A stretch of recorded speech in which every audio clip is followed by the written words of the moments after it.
À l'ordre, s'il vous plaît. Ayant constaté le quorum, je déclare la séance de la Commission des relations avec les citoyens ouverte. Je demande à toutes les personnes dans la salle de bien vouloir éteindre la sonnerie de leur téléphone cellulaire. La Commission est réunie afin de procéder à l'étude des crédits budgétaires du volet jeunesse du portefeuille du Conseil exécutif pour l'exercice financier 2013-2014. Une enveloppe d'1 heure a été allouée pour l'étude de ces crédits. Madame la secrétaire, y a-t-il des remplacements? Oui, Monsieur le Président. Madame Champagne-Champlain est remplacée par Monsieur Traversy-Terrebonne, Monsieur Richer-Argenteuil par Monsieur Turcotte-Saint-Jean et Madame Gaudreau-Hall par Monsieur Iraka-Papineau. Merci. Nous allons débuter par les remarques préliminaires et procéder à une discussion d'ordre général en préliminaire pour un maximum de 10 minutes. Merci, Monsieur le Président. Mes remarques seront brèves. Je veux me garder du temps pour les questions. Alors, je profite de l'occasion pour saluer la Première ministre de sa présence ce soir, ainsi que son adjoint. Et je salue également tous mes collègues députés du Parti québécois et de la CAQ qui sont présents ce soir, ainsi que tout le personnel du secrétariat à la jeunesse qui vous accompagne en ce beau mardi froid d'hiver de février. Nous avons au Québec une jeunesse dynamique, enthousiaste, regorgeante de nouvelles idées, de nouvelles façons de faire, à l'affût des nouvelles technologies. Je suis certain que ce soir, il y a des jeunes et aussi des moins jeunes qui nous écoutent via Internet.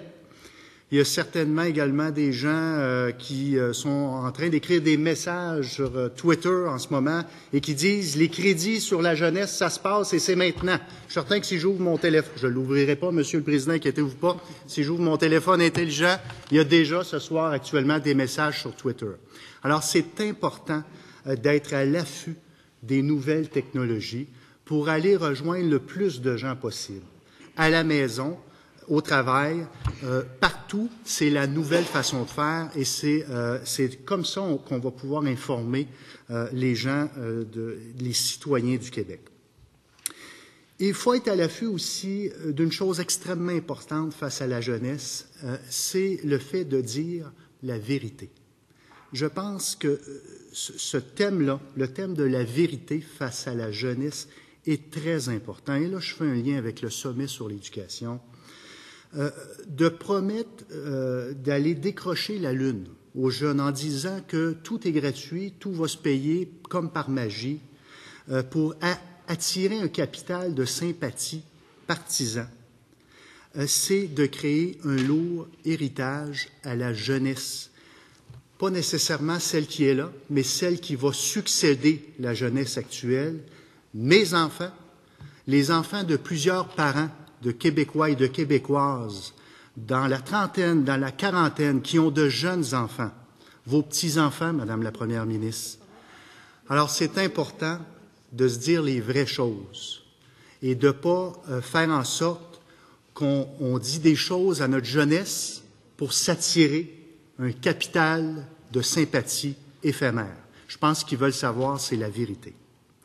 Nous devons être fiers de cette jeunesse. Nous devons leur offrir les outils pour développer leurs rêves et leurs ambitions. Voilà pourquoi le gouvernement précédent a, entre autres, mis en place une stratégie d'action jeunesse. Pour faire un bref résumé, nous avons créé cette stratégie en 2006. Nous avons écouté le besoin des jeunes. Elle a été renouvelée en 2009 et elle est valide jusqu'en 2014. Elle repose, comme la Première ministre l'a dit précédemment, sur 6 grands défis: l'éducation, l'emploi, l'entrepreneuriat, la santé, les régions, la diversité et l'environnement. On se rappellera que cette stratégie a été bien reçue et appréciée des jeunes et des groupes jeunesse. Je vais donner quelques exemples. Le Carrefour Jeunesse-Emploi a mentionné, je cite, « très satisfait des orientations de la nouvelle stratégie d'action jeunesse 2009-2014 ». Elle salue la décision du gouvernement du Québec d'adopter une stratégie quinquennale. L'organisme Academos se réjouit que la stratégie d'action jeunesse soit renouvelée pour 5 ans, souligne l'engagement du gouvernement du Québec face à une des grandes richesses, soit la relève. L'Association des centres jeunesse du Québec, ravie de la nouvelle stratégie d'action jeunesse 2009-2014. La Fédération des commissions scolaires du Québec, accueille favorablement plusieurs des mesures de la stratégie Action Jeunesse 2009-2014.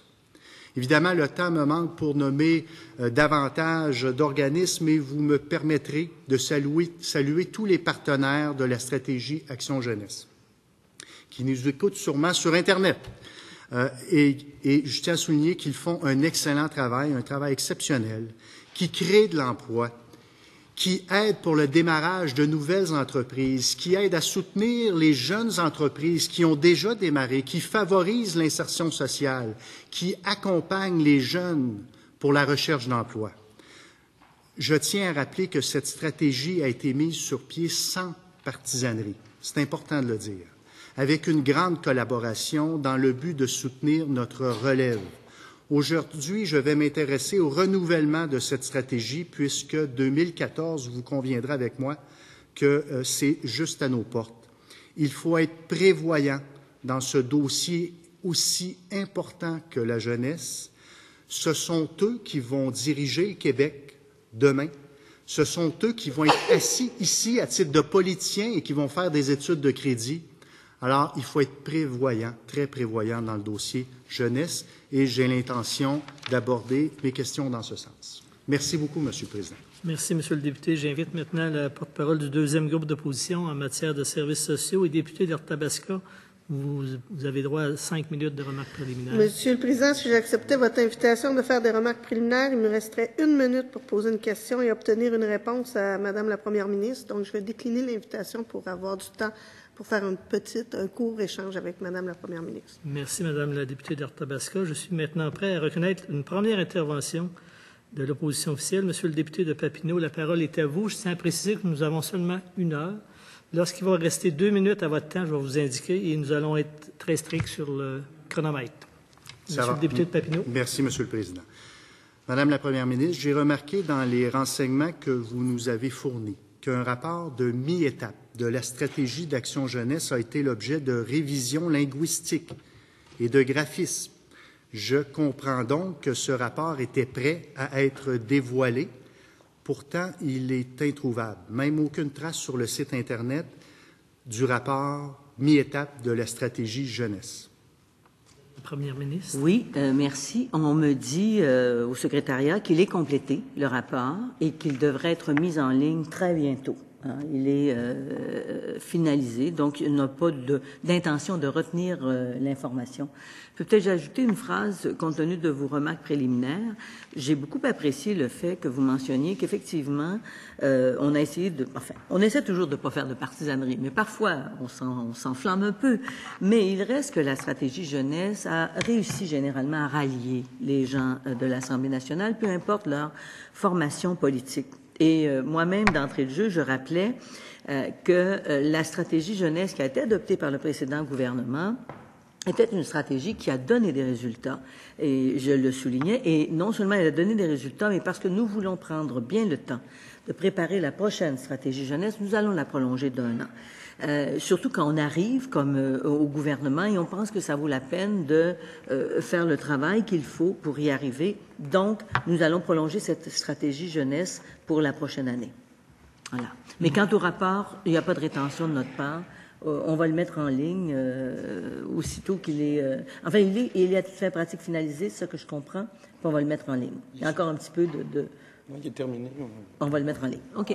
Merci, Monsieur le député. Est-ce qu'on peut savoir à peu près quand il sera en ligne et est-ce qu'on peut avoir un peu les grandes lignes du rapport de mi-étape s'il est finalisé? Est-ce que vous avez des objections à ce que Nicolas Ducharme, qui est le secrétaire adjoint à la jeunesse, puisse répondre à la question? Est-ce que consentement? Monsieur Ducharme, veuillez vous identifier. Donc, bonjour, merci. Merci. Monsieur le député. Oui. Alors, Monsieur le Président, la question, dans le fond, c'est quand on désire faire un changement majeur, quelque chose qui est établi depuis plusieurs années, qui, selon moi, et selon plusieurs organismes et selon plusieurs jeunes, selon plusieurs partenaires, fonctionne très bien. Et là, on dit, on change la donne, on consulte. Quand on a cette intention-là, est-ce qu'il y a quelque chose que la première ministre trouve qui va pas bien, qui va mal? Les carrefours jeunesse emploi, Est-ce qu'il y a quelque chose à changer là-dedans? Y a-t-il des informations que vous avez qui vous font dire, ben là, il faut tout changer. Il faut consulter, puis il faut changer la façon de voir les choses. Parce que moi, ce que j'entends, c'est complètement l'inverse. C'est de dire qu'on a besoin d'une stabilité, on a besoin de poursuivre, et les organismes font du bon travail. Alors, ma question, ce qui vous a amené à avoir l'idée de tout changer ou de consulter et de faire en sorte qu'on remet les bases qui sont établies depuis plusieurs années en question? Y a-t-il des informations que je n'ai pas? On ne changera pas nécessairement tout ce qui est là. Au contraire, quand je regarde l'évolution qu'on a connue avec le Carrefour Jeunesse Emploi, par exemple, que j'ai suivi d'un peu plus près, comme les forums jeunesse qui étaient nés sous notre gouvernement, et que je vois comment ils ont diversifié leur intervention à l'endroit des jeunes, et ils vont vers les écoles secondaires, ce qu'ils ne faisaient pas à un certain moment parce qu'ils s'étaient surtout préoccupés par l'insertion en emploi. Alors, c'est très diversifié ce que font les Carrefours Jeunesse Emploi. Notre idée n'est pas de remettre en question ces orientations-là. Ce que j'ai demandé au secrétariat, avec mon adjoint parlementaire qui fera la consultation, c'est d'abord de faire le bilan. Et le bilan devrait nous indiquer si on maintient une grande partie de ce qui est là, et je crois que ce sera le cas, mais qu'est-ce qu'on va modifier et dans quel sens doit-on le faire? Et un des défis qui nous interpelle, c'est effectivement, je m'excuse, je termine, un des défis qui nous interpelle, c'est qu'il y a des changements majeurs au niveau de la démographie, et comment prendre en compte ces changements majeurs, parce que ces jeunes qui sont là maintenant, ils vont être et sont déjà dans la population active, mais le poids qu'on leur demandera de supporter par rapport aux retraités, par exemple, puis peut-être que justement ce ne sera pas un poids parce que ces retraités vont être actifs encore plus longtemps, ça change la donne. Et moi, je crois que c'est une réflexion qu'on doit faire avec les jeunes du Québec, puis avec les gens de d'autres générations aussi. Mais notre intention, c'est pas de remettre en question ce qui va bien, ce qui fonctionne, c'est d'abord de faire le bilan, ensuite d'identifier ce qu'on pourrait faire de plus, de mieux ou de différent.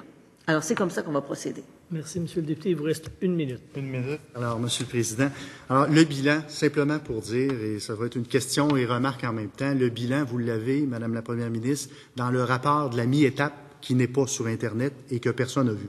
Alors, je pense que ça vaudrait la peine d'aller lire le rapport de mi-étape.